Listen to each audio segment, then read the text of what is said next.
What is a false positive? An introduction to conditional probability. Let's start with a simplified example. 1 million people go into the hospital and give birth to a beautiful baby. In the U.S., all newborns are tested for a rare disease called phenylketonuria, or PKU, which occurs once in 10,000 births. Why are they tested for this rare disease? Left untreated, PKU can result in severe brain damage. If it's caught within the first few weeks, though, the child can be put on a restricted diet and lead an otherwise healthy life. If one waits until symptoms show up, serious damage has already started to occur. Okay, so all babies get tested, and the test for PKU is 99% accurate. This means that each child, whether they have PKU or not, has a 99% chance that the test will give the correct result.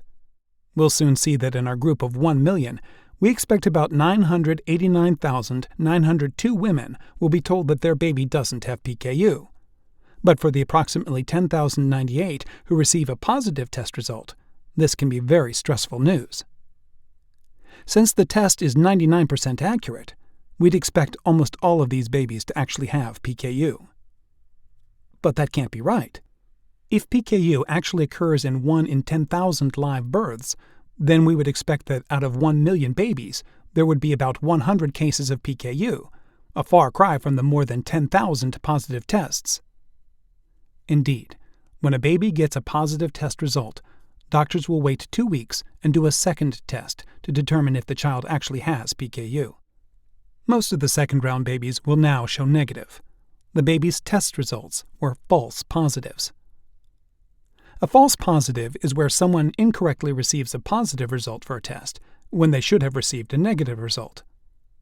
But the test was 99% accurate. Why were so many of the parents misinformed? Well, let's run some numbers. We know that the test is 99% accurate. So, out of the 999,900 babies born without PKU, 999,900 times 0.99, or 989,901, will be correctly told that the test was negative for PKU. And 9,999 will get a false positive result, meaning the test says that they do have PKU, even though they don't. Now, let's do the same thing for the 100 babies born with PKU. 100 times 0.99, or 99, will be correctly told that the test was positive for PKU, and 100 times 0.01, or 1, will be told that the test was negative for PKU, which we would call a false negative. So, 989,902 babies had a negative test result, and 10,098 babies had a positive test result, for a total of 1 million test results. What about false negatives? Well, the test is only 99% accurate, so some of the children that tested negative will actually have PKU. Out of the million babies born, 989,902 were told the test was negative for PKU.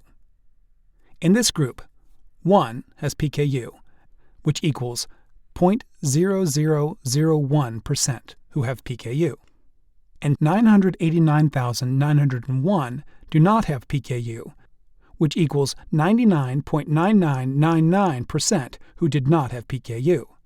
Therefore, there were 0.0001% false negatives. What about false positives? So, out of the million babies born, 10,098 were told the test was positive for PKU. In this group, 99 have PKU, which equals 0.98% have PKU. And 9,999 do not have PKU out of 10,098 who tested positive. So that equals 99.02% who did not have PKU. So just over 99% of these were false positives. Wow. It looks like this test is very good at telling you that you don't have PKU, and the test caught 99 out of 100 babies with PKU, so they are protected from the worst consequences of the disease. And this is what we wanted. But how can they say the test is 99% accurate when there were so many false positives?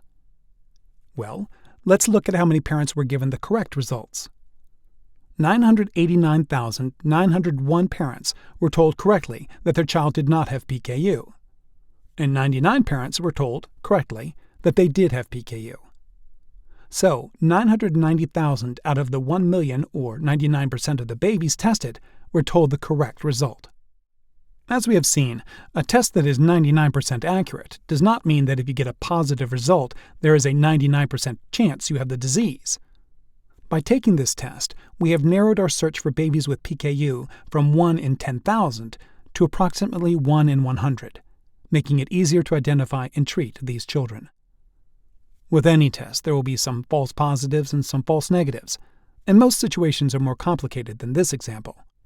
Normally, we do not take tests unless something is already going wrong, and the accuracy rate in these situations is different. If you have any more math questions, head over to frontporchmath.com.